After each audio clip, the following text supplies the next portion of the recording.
What's up, everybody? Welcome back to another episode of the JT Sports Podcast. I'm your host, JT.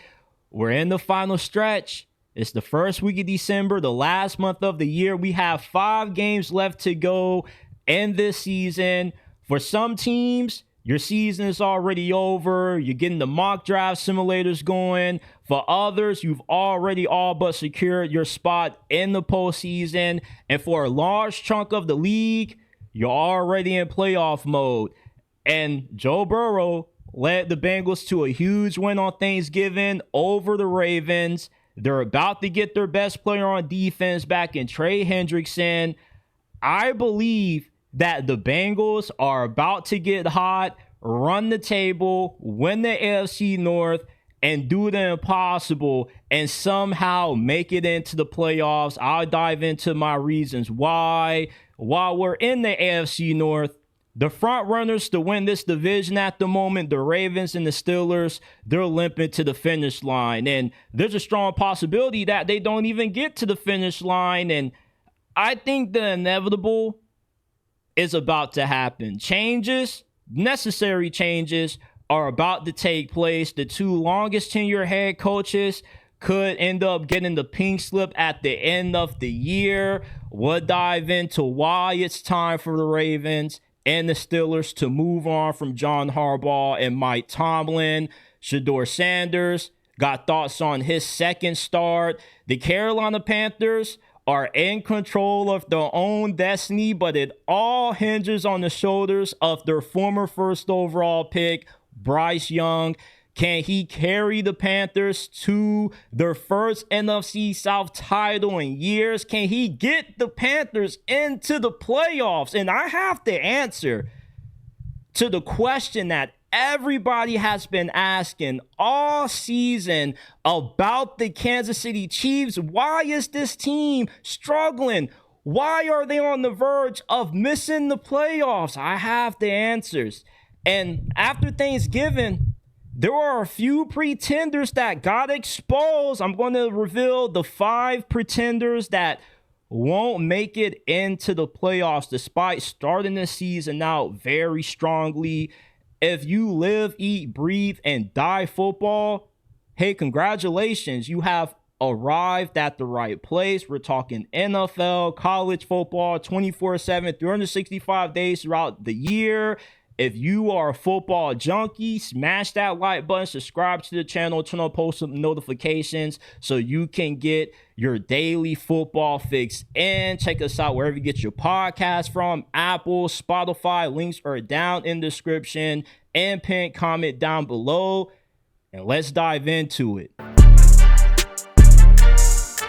The front runners in the AFC North right now are not looking so hot. The Ravens and the Steelers, they're limping to the finish line. And there's a strong possibility that they don't even make it to the finish line. They could end up losing the race to the Cincinnati Bengals. And throughout the course of an NFL season, you can see 2 versions of a team. The first version of a team that you saw in the first half of the season could be a completely different team to end this season. How you start week 1 may not be how you end the final week of the regular season. Sometimes you have teams that look very good to start the year, and then they end up crashing back down to earth in the second half of the season. And then you have teams like the Cincinnati Bengals who started this season out sluggish, lost their starting quarterback along with their best player on defense. They were able to stay afloat with Joe Flacco. And now, with them coming off a huge win over the Ravens on Thanksgiving, led by Joe Burrow in his first game back from injury, I think that is on the table for the Cincinnati Bengals to finish off this season 5-0 down the stretch, win the AFC North, take advantage of the Ravens and the Steelers completely lacking identity, and somehow making it to the playoffs. The Bengals are getting hot at the right time. You got Joe back. You're about to get Trey Hendrickson back. I like the Bengals to smash the Bills, sweep the Ravens, and win out against the 3 teams that they'll have left after those games below 500, win the AFC North with a 9-8 record, and sneak into the playoffs despite only having a 2% chance to do so. With Joe Burrow, you know that your offense is at least scoring 28 points or more per game. Joe Burrow, he can give you 500 yards, 5 touchdowns, and no interceptions. The defense has improved ever since their bye week. Now they can finally get some damn stops. The Bengals no longer are giving up 40, 50 points a game. They can force turnovers. They can get off the field. They forced 5 takeaways against the Baltimore Ravens. The Bengals are going to run the table. Joe Burrow's back. Trey Hendrickson's about to be back. You own the Bills. We know what Joe Burrow does when he walks into Buffalo. We know that Josh Allen gets cold feet when he sees Joe Burrow walking into that stadium. When he sees Joe Burrow on the sidelines, that's why he's 0-2 against them. The Ravens have no identity right now. Lamar hasn't thrown the touchdown in over a month, and the Steelers are about to get Aaron Rodgers broken in half. The stars are perfectly aligned for the Cincinnati Bengals to run the table. They are getting hot. They are getting healthy at the right time. You will see the Cincinnati Bengals in the playoffs. I guarantee it. There is no reason to believe that the Ravens are going to finish this season out strong. Do you really trust the Baltimore Ravens right now? They have turmoil on the coaching staff. Their offensive coordinator can't even get the ball in the hands of Derrick Henry, their most reliable weapon on offense. They refuse to use him. Lamar Jackson obviously doesn't look healthy. At least I'm going to say he's not fully healthy with how he's been struggling over these last few weeks. And the Pittsburgh Steelers, come on, man. They have no receivers. They're throwing bubble screens to their tight ends. Their best weapon is a 300-pound offensive lineman disguised as a tight end. The Bengals will run the table. You can't trust the Steelers and the Ravens, but you can trust the Cincinnati Bengals. Let me ask y'all something. If your life was on the line, and for you to live, you had to choose either the Bengals, the Steelers, or the Ravens to win a playoff game this year, who would you put your life in the hands of? I'm going with the Bengals. The Bengals, unlike the Steelers and the Ravens, they know who they are. We're going to score 30, 40 points on you, and we're just going to hope that our defense can get a few stops, get a few takeaways in crucial moments, and that's how we're going to win. And when the Bengals beat the Bills this Sunday and they sweep the Baltimore Ravens and they win out, they are the last team that anybody would want to see in the playoffs. The teams that go on deep playoff runs are the ones that heat up around this time, the final month of the season, when it really matters, when it's win or go home. The Bengals have no margin for error. But we've seen teams in the past, like the Colts with Andrew Luck, the Packers with Aaron Rodgers, run the table, get in, and go on improbable playoff runs. And the Bengals can very well do that. Joe Burrow is still that guy. He showed it against Lamar Jackson when he outplayed him on Thanksgiving. He's 2-0 against Josh Allen. If there's one quarterback that I trust to run the table despite a slow start to the season, it's Joe Shiesty. The Bengals are going to run the table. I think with the Ravens struggling, the Steelers struggling, this division is still up for grabs. The Bengals season is not over. Yeah, they got 8 losses. They can't afford another one, but with their next 5 games, I like them to win out and steal this division and get into the playoffs. And who knows what can happen from that point on. The NFL has never been wide open, especially if they don't have to play the Kansas City Chiefs. If the Chiefs somehow don't get in, It's not looking good for the two front runners to win the AFC North right now. The Ravens and the Steelers are going to be easy one and done playoff teams. Whoever is able to get in, that's if either of these teams get in, because the Bengals are more than still alive. And these teams have had two of the longest tenured coaches in the NFL. But we should all agree that it's time for the Ravens and the Steelers to make some necessary changes when it comes to their two head coaches. John Harbaugh and Mike Tomlin, neither of these guys have been able to meet expectations for over a decade. Mike Tomlin can't get the offense right. He's about to go 10 years without a playoff win. John Harbaugh has the most talented quarterback in NFL history, and he routinely is unable to get over the hump in the postseason with them, along with having a team that consistently unravels and beats themselves with self-inflicted errors, bad play calling, bad turnovers, poor use of personnel. It's time for the Steelers and the Ravens to move on from their head coaches. It is time to get some fresh blood in these two organizations.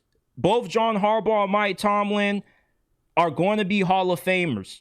But eventually, you got to know when it's time to just reshuffle the deck and deal out a new hand. The Ravens need an offensive-minded coach, somebody that can maximize the abilities of Lamar Jackson.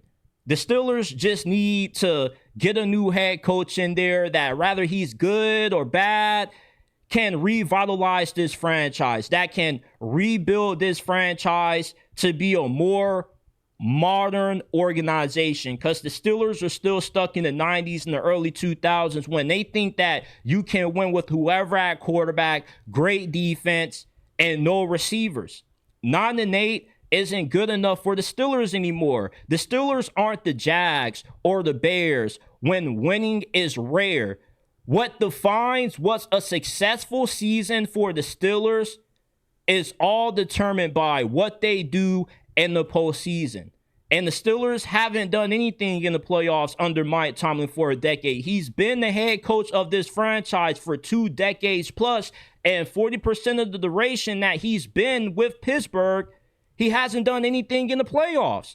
And the definition of insanity is to continue to do the same thing over and over again and get the same results. The standard is not the standard in Pittsburgh. The standard used to be competing for a Super Bowl every single year. And now all of a sudden, years later, it's let's try to be 9-8 and get to the playoffs and lose in the first round and be okay with it. No, that's not acceptable. Yes, the Steelers' inability to get stability long-term at the quarterback position is not all on Mike Tomlin, but the average coaching staff that he has assembled is. Terrell Austin should not be the defensive coordinator. Mike Tomlin had Brian Flores on his staff, one of the best defensive minds in the game, and allowed him to leave for Minnesota in favor of Terrell Austin, who never has a defense that can stop an elite quarterback, that can stop an elite offense. Mike Tomlin hasn't had a good offensive coordinator since he had Bruce Arians, which was decades ago. And for John Harbaugh, he only still has a job because of the greatness of LaMarvelous. If you got rid of Lamar Jackson, John Harbaugh would have already been fired, which shows that he's not a good coach. He's only a good coattail rider. And with Lamar Jackson not being fully healthy, it's forcing John Harbaugh and the rest of his staff to have to carry their end of the deal, and they can't get it done. It is time for change. The Ravens and the Steelers after this season need to go in different directions when it comes to their head coaches. Yeah, we've grown up on John Harbaugh and Mike Tomlin, and they've made the Ravens and the Steelers a mainstream rivalry in sports, but eventually, when are you going to get tired of not meeting expectations? When are you going to get tired of constantly having disappointment after disappointment in the postseason? Winning one Super Bowl doesn't give you a lifetime contract as a head coach. This is a production-based business. It's not a business that's based off nostalgia, that's based on longevity. In order to have longevity, you have to produce results. And John Harbaugh and Mike Tomlin have not produced the necessary results needed to continue to be the head coaches of their respective organizations. Both of these two teams are stuck in the same place. Now, you think that the Ravens are above the Steelers because they've had more recent postseason success, when really they're not. There's no difference between losing in the first round of playoffs and losing in an AFC championship. The only difference is one team is in Cancun a lot earlier than the other. The goal every single year is to win a Super Bowl. And if you aren't in the big game, then you didn't accomplish that goal. That makes you no different than the other 29 teams in the league. And with the Ravens not being able to take advantage of having the greatest quarterback in NFL history, routinely failing him, routinely coming up short, it's an indictment on John Harbaugh. Imagine if the Ravens would have fired John Harbaugh 2 years ago and hired Mike Macdonald. Essentially, they would have been probably the best team in the league right now. Imagine if the Steelers fired Mike Tomlin and replaced him with Jim Harbaugh when he was on the market. Or if they replaced him with an innovative young offensive mind in Ben Johnson. Now, for the folks that say the Steelers can't fire Mike Tomlin because who are they going to replace him with that will be better? It's not about who are they going to replace him with. It's about taking the chance to find somebody that can turn around this organization to get them back to what the standard used to be, which was competing for Super Bowls, not being okay with 9-8 seasons and getting their ass bounced in the first round of playoffs. Chances make champions, and you don't know if the Steelers can do better than Mike Tomlin if you don't take the chance to find out. How do you know what's outside if you don't open the door to go look? Hey, the grass just might be greener on the other side if the Steelers get rid of Mike Tomlin. You never know, but you can't live with this scarcity mindset that it's a lock that the Steelers won't do better than Mike Tomlin. They have only had 4 coaches over a 50-year span. I'm pretty confident that the Steelers can find a serviceable replacement for Mike Tomlin. Even if they do whiff on Mike Tomlin in, they're one of the worst teams in the NFL, and they're like the Cleveland Browns or the New York Jets. Is that really a bad thing? Because now the Steelers will actually be in a position to draft a franchise quarterback. It's a win-win situation for the Steelers getting rid of Mike Tomlin versus continuing to try to put together a team from scratch every single year without having a long-term vision. The Steelers are just putting Band-Aids. They're just trying to put some temporary patches on the dam to get by year after year, and you end up going into the offseason with the same problems, with the same questions, and not finding any long-term solutions. The Baltimore Ravens have Lamar Jackson, the most talented quarterback in NFL history, and John Harbaugh is wasting this man's career because he can't get him into the big game because his coaching staff always melts in big moments. It's time for changes, necessary changes that should have happened years ago to finally happen this offseason. John Harbaugh and Mike Tomlin need their walking papers. They need their key card access revoked. They need we appreciate everything that you guys have done for our organizations, but we are moving on in a different direction. If you don't want the starting quarterback for your favorite football team to play like Anthony Richardson, give JT Sports a 5-star review. Apple, Spotify, wherever you get your podcast from, JT Sports is available. The links are down in the description and pinned comment below. The Browns lost to the 49ers, making this Shadur Sanders' first loss as a starting quarterback in the NFL. And Shedeur has this Tim Tebow quality where if the team wins, he gets all the credit, all the praise. But if the team loses, he gets all the blame. He gets scapegoated for being the one responsible for the loss. And there's a lot of context that always gets left out when it comes to Shadur Sanders. It's never any in between. Either he gets hyped up as the greatest thing since sliced bread if the team plays good, and he gets viewed as Jamarcus Russell level bad when the team doesn't perform well. And Shadur Sanders doesn't deserve any of the blame for the Browns' loss to the 49ers. He wasn't the one who fumbled the direct snap on 4th and 1. He wasn't the guy who fumbled the punt that led to the 49ers taking a 17-8 lead and running away with the game. The 49ers are a good team. They right now are in the playoffs for a very good reason because they have a great coaching staff, a good roster, and the Browns just suck.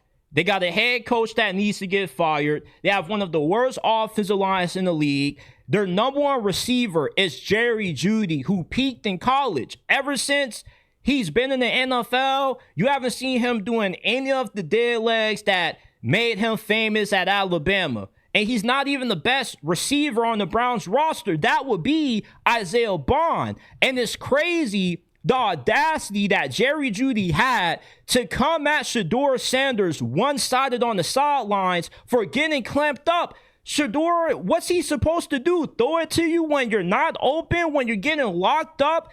And every time Shadur does go Jerry Jeudy's way, bad things always happen when the ball is in their hands. Jerry Jeudy is the most overrated receiver in NFL history. Isaiah Bond and Cedric Tillman should be getting more work than what Jerry Jeudy has. He's not good. I understand why Shadur Sanders was on the sidelines with the tablet telling him to get the hell out of his face. He's literally showing him on the tablet, dude, you're not open. What do you want me to do? Throw it to you anyway? Throw an interception and get all the blame for it?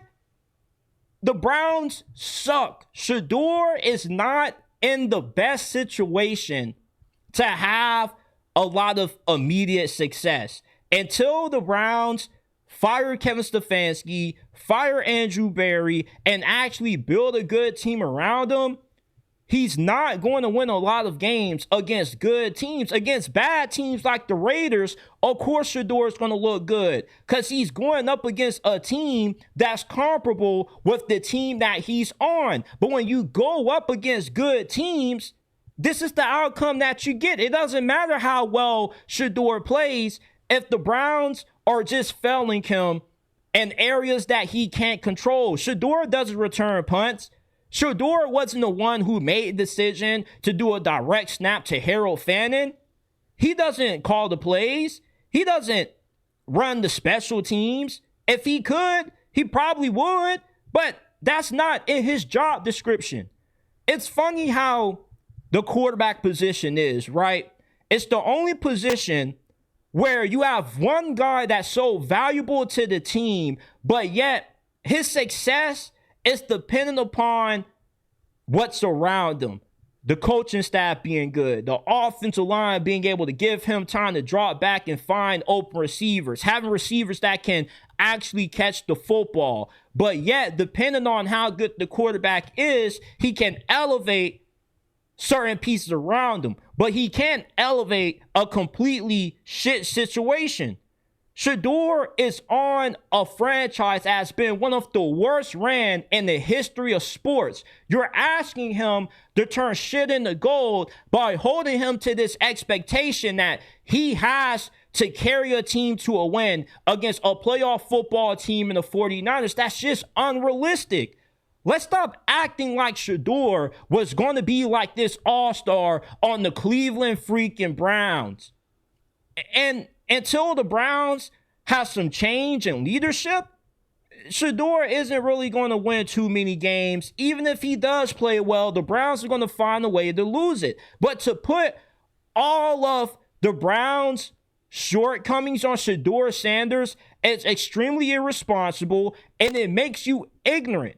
Because you all know that quarterback needs a lot to go right around him in order for him to thrive, in order for him to win. Football is not 1 versus 11. It's 11 versus 11. And if the other 10 guys on the field are not performing at a certain level to win, it doesn't matter how good the quarterback plays. Your team is going to lose. The quarterback can't play all 11 positions at once. He can't play both sides of the football. So it's ignorant to put the Browns' loss to the 49ers all on Shadur Sanders. When you saw Harold Fannin fumble that direct snap, when you saw that punt returner fumble that punt, which led to the 49ers going up 17-8.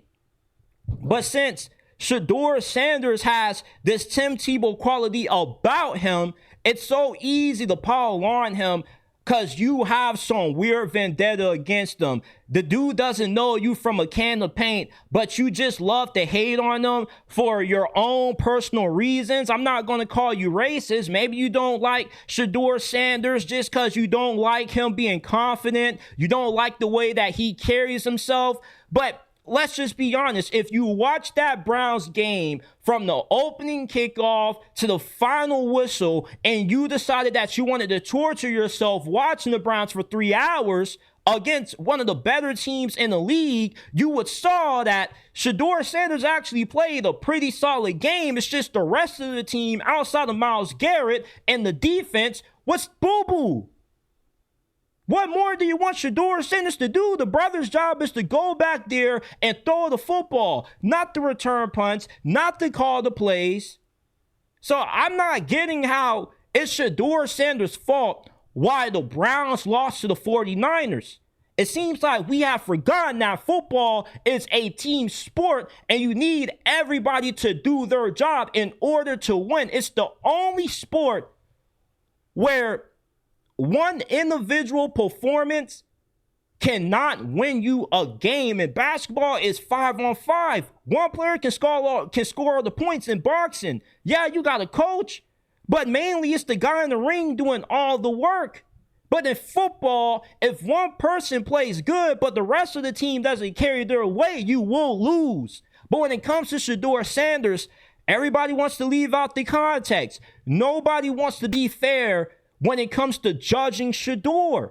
Shadur, I get it. The fan base was quick to write off Dylan Gabriel. But Shadur's fan base is not an indictment on him. You can't control what Shadur stands say. Shadur isn't responsible for anything that his fan base says. He's not responsible for the hate that they were sending Dylan Gabriel. So it's unfair to hold Shadur to these unrealistic expectations when he's playing on the franchise that's been one of the worst ran, not just in the NFL, but in entirety of sports for going on 2 decades. There's a reason why you see that viral Cleveland Browns #2 jersey with the 100 different quarterbacks on it. Because this franchise sucks. This team stinks. And if you're on the stinky team, it doesn't matter how good of a quarterback you are. You're still not going to win a lot of games. If the coaching sucks, the O-line sucks, and the special teams unit can't even field a freaking punt right. The Carolina Panthers right now are 7-6 and are in full control of winning the division for the first time in years and making it to the playoffs.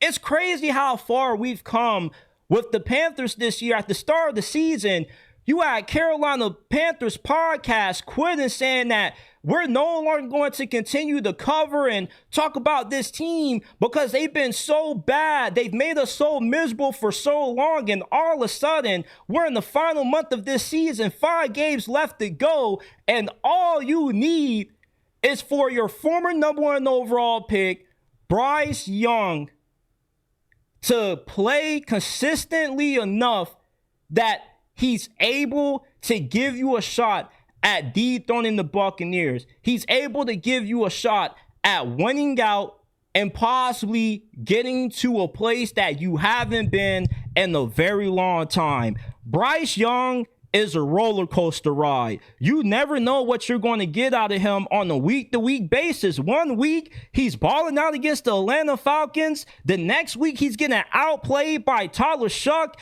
And then the week after, he's balling out against the best team in the NFC. When I was watching Bryce Young against the Rams, I didn't know what the hell I was watching.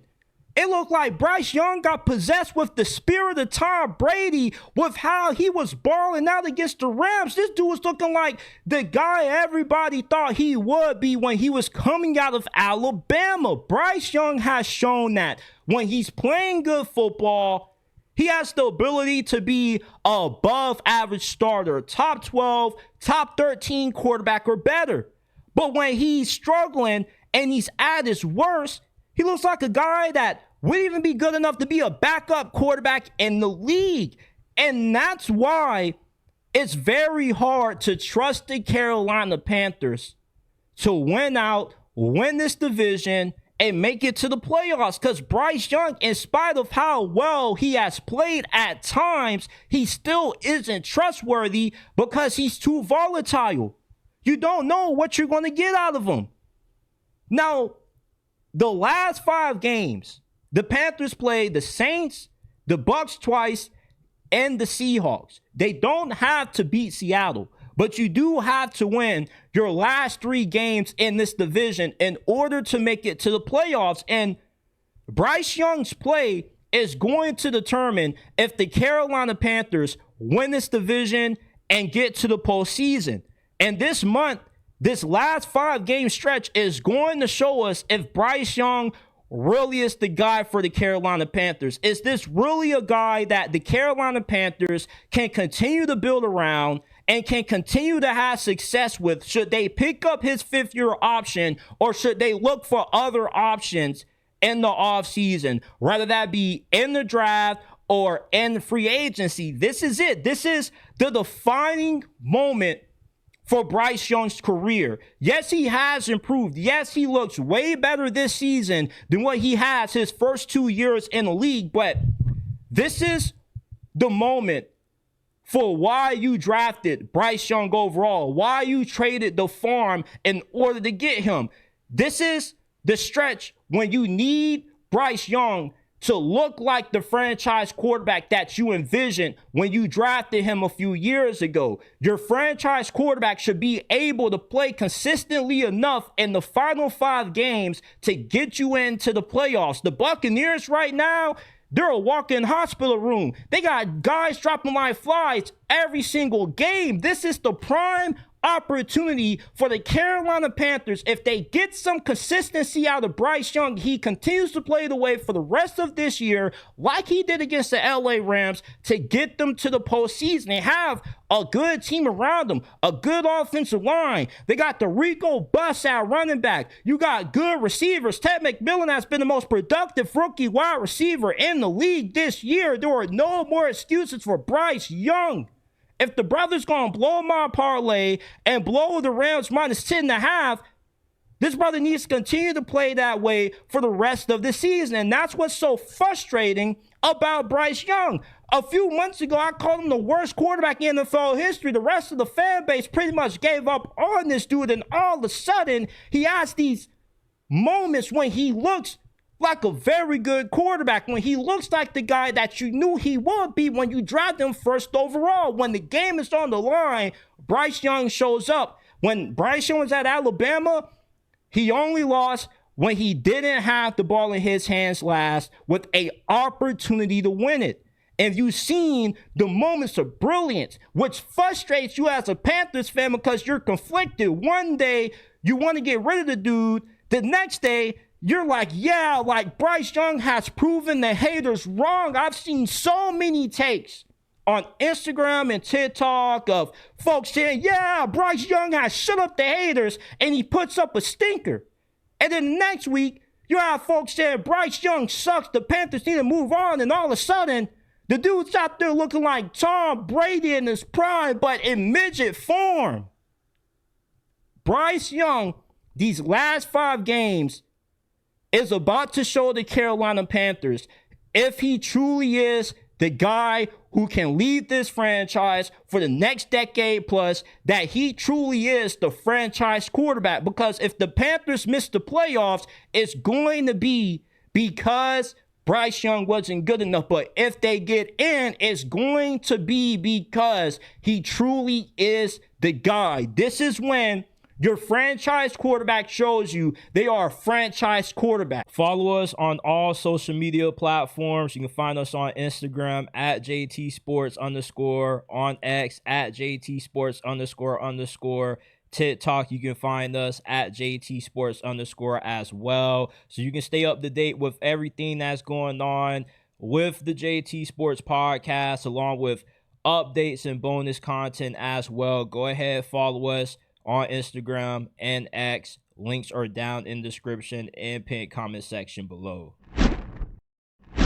The Kansas City Chiefs right now are in the same situation that the Patriots were when they were in the final years of the Belichick-Brady dynasty. The Patriots, in those final years, they whiffed on a bunch of draft picks.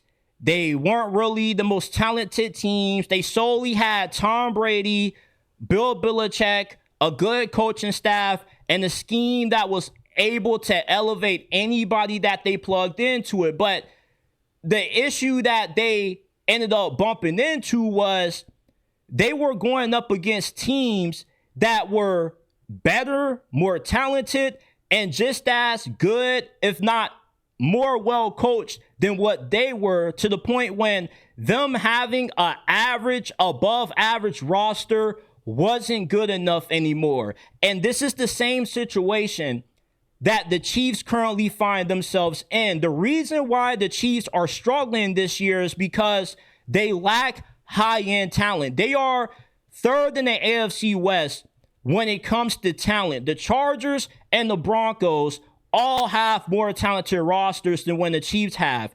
The Chiefs have overachieved these last 3-4 years because they haven't had the most stacked teams, but Mahomes and Andy Reid, along with Steve Spagnuolo, have been so great that they've been able to clear the gap or make up for the gap that they had from a talent discrepancy. But once they got into the Super Bowl and they went up against that God squad that the Eagles had, everything that they were able to lean on went away because they just didn't have the horses. And they say football isn't always about the X's and O's. It's also about the Jimmies and the Joes. And the Chiefs right now just don't have enough Jimmies and Joes to compete for the Super Bowl this year, to even go that far in the playoffs. And Mahomes, as great as what he is, he can only do so much when the offensive line still isn't great at times, and the defense just doesn't have a lot of Pro Bowl, All-Pro level players. And the division and the rest of the NFL has surpassed Kansas City coaching-wise, along with having coaching that isn't too far off from Andy Reid. And what's happened to get the Chiefs to this point is the Chiefs are suffering through a case of roster decay. Their roster isn't good enough to help them overcome some of the great teams that they have to go up against who are more talented than what they are because they've had too many air balls in the draft. The Chiefs haven't had a good draft class in 3 years. They have whiffed on a bunch of first-round picks. They're not finding good value in the middle, late portions of the draft. Brett Veach is the most overrated general manager in the NFL. He's only viewed in a high regard because he has one of the greatest coaches in NFL history and an all-time great in Patrick Mahomes. But if you take those two guys off the Chiefs, you will see a team that just really isn't that good.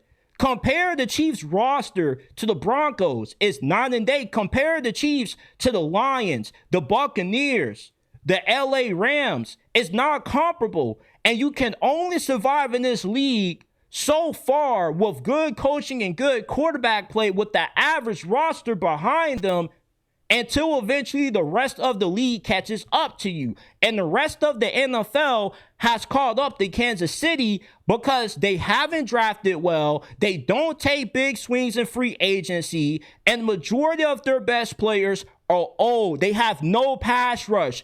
Chris Jones, Father Time, he's knocking on the door. It's time for him to open up and come to collect. Eventually, the Chiefs are going to have to get better in the draft, taking bigger swings in free agency. They were afraid to give up a third-round pick for Breece Hall, which is what they needed, which is one of their biggest issues this year. They can't run the freaking football. Mahomes is their leading rusher. How much are you going to ask Patrick Mahomes to do to overcome the limitations that you have because your roster is decaying due to you missing on so many draft picks, due to you not being willing to be more aggressive in free agency? The Chiefs re-signed Juju Smith-Schuster at the start of this season. He's the equivalent to where Chris Hogan was with the Patriots. Juju Smith-Schuster anywhere else wouldn't even start. He wouldn't even be in the rotation. That tells you everything you need to know about the state of the Chiefs roster. The majority of their best players are either old or from their 2022 draft class. They have whiffed on so many draft picks. They have been unable to find the value that you need to find in the middle portions of the draft to still be able to maintain the level of dominance that they've had over the last decade. When you go into the NFL draft, even if you whiff on your first round pick, you can overcome a first round whiff if you hit on the guys that you get in day 2 and day 3. The majority of the NFL is comprised of mid-round picks, and the Chiefs don't find a lot of value. Their best draft pick from last year's class is a 7th-round running back, and Brashard Smith, who is a converted wide receiver turned running back. That's it. He's the only guy really getting meaningful snaps, actually making somewhat of an impact. And even he's not really that good. So you look at the Chiefs right now and why they're struggling. They're struggling because their roster is decaying. The Chiefs roster is not good enough to where they can just solely rely on the coaching of Andy Reid and the greatness of Patrick Mahomes to get them by anymore when you're going up against teams like the Chargers and Broncos, whose rosters are better and the gap in coaching isn't that far off. Sean Payton has won a Super Bowl before. He knows what it takes. He knows what a Super Bowl caliber team looks like. You look at Jim Harbaugh. He's been to Super Bowl before. He's been to several NFC championships. He knows what a championship team looks like. And the Chiefs right now are only going as far as what they have this season because they have Mahomes, because they have Andy Reid, because they have Steve Spagnuolo. But the scheme, great coaching, and great quarterback play doesn't get you far when the rest of the league is more talented than you.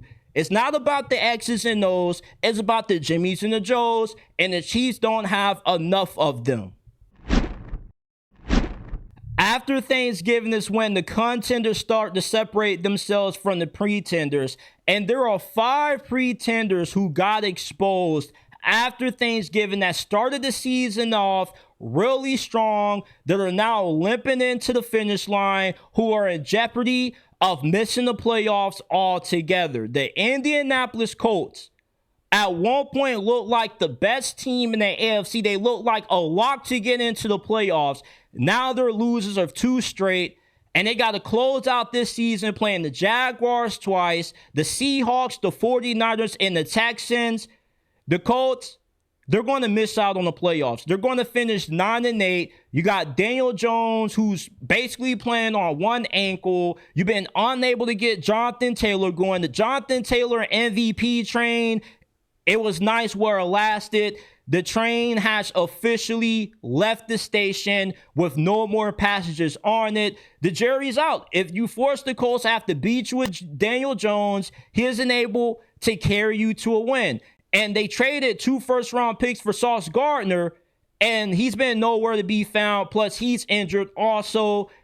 The Colts, it was a fun story while it lasted, but In the second half of this season, they just haven't been the same dominant team that they were to start this season. The Philadelphia Eagles, their offense has no pulse. A.J. Brown is the biggest sociopath in NFL history. It's funny how he was complaining about his lack of involvement in the offense and how he just wants to help the team win. But all of a sudden, A.J. Brown is running the numbers up. He's putting up all these godly stats.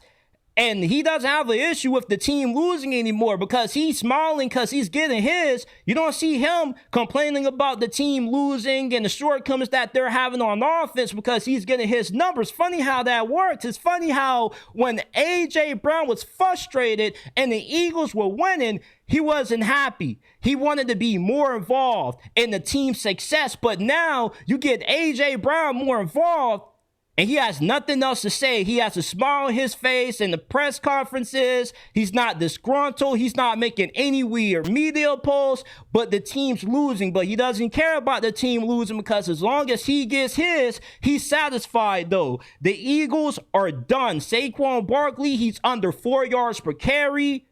Kevin Patullo, they completely whiffed with him at offensive coordinator. This is 2023 all over again for the Philadelphia Eagles. But the only difference between this year and 2023 is that the Eagles won't make it to the playoffs. The Cowboys are going to take the Eagles' playoff spot.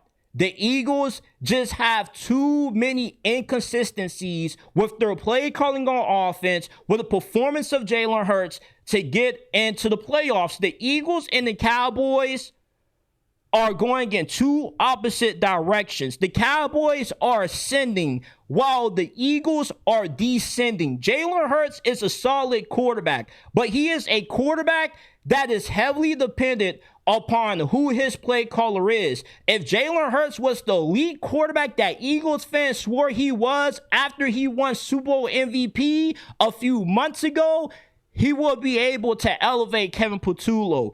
Great quarterbacks make the guys calling the plays look better than what they actually are. Adam Gase got 2 head coaching jobs because he was Peyton Manning's offensive coordinator. If you are a great quarterback, you can make a bad play look like a good play, and a good play a great play, because that's what elite quarterbacks do. They elevate the pieces around them. They elevate the play caller. Jalen Hurts is okay. He's only as good as what his offensive coordinator is, and there's nothing wrong with that. But Eagles fans live in this delusional bubble that Jalen Hurts, because he has a Super Bowl ring, and Lamar and Josh Allen and Joe Burrow don't, he's better than them. They're realizing that football is a team sport. And since Jalen Hurts doesn't have a good offensive coordinator, he's not playing good football.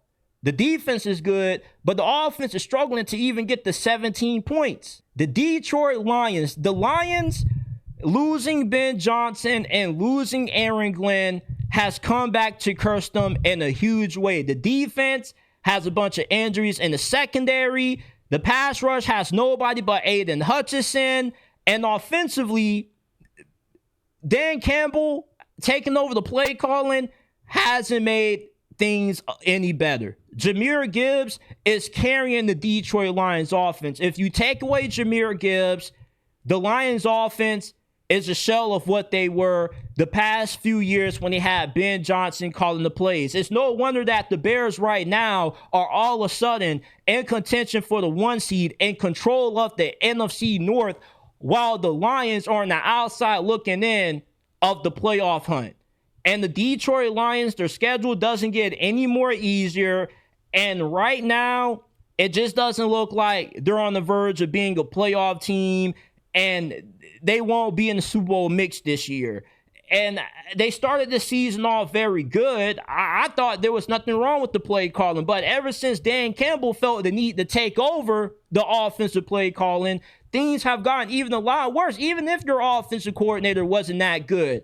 Anytime you make a mid-season staff change, it always never works out. The Buccaneers, unfortunately, the injury bug has derailed what looked like a very promising season. And it looked like they were on the verge of winning the NFC South for another season. But the Carolina Panthers are getting very hot at the right time. Bryce Young looks like he's playing some good football. And the Buccaneers, they're down several starters on the offensive line, several guys on defense. And Todd Bowles is just a mid-coach. The Buccaneers don't have a good enough coach to be able to make up for the shortcomings that they're dealing with as far as their starters not being able to stay healthy. And Todd Bowles would have been exposed a lot earlier if the Falcons and the Panthers were a lot better in years prior.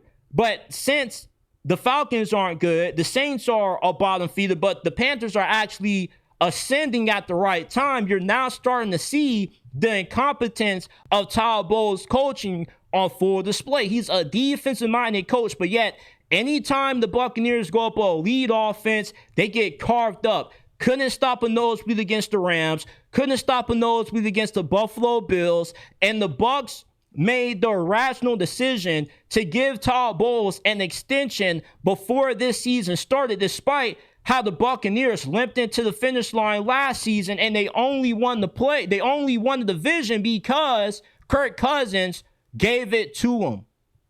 The Buccaneers, they're 7-5 right now. They still could walk away with this division, but with the way the Panthers are playing right now, it looks like they're not going to win this division again, and they won't be in the playoffs. And the Baltimore Ravens, yeah, they're 4-1 in their last 5 games, but they haven't played any good teams up until they ran into Joe Burrow, who came back from his injury that sidelined him for several months. And you saw what happened. The defense played decent, but the offense can't get out of their own way. And you saw the Ravens offense kick themselves in the foot against the Vikings, the Jets, the Dolphins. They left a lot of points off the board in those games. They left a lot on the field, but the only reason why nobody made them pay for it was because the quarterback play wasn't good enough. The teams that they were going up against weren't good enough. They were able to out-roster them. Lamar Jackson has gone an entire month without a touchdown pass.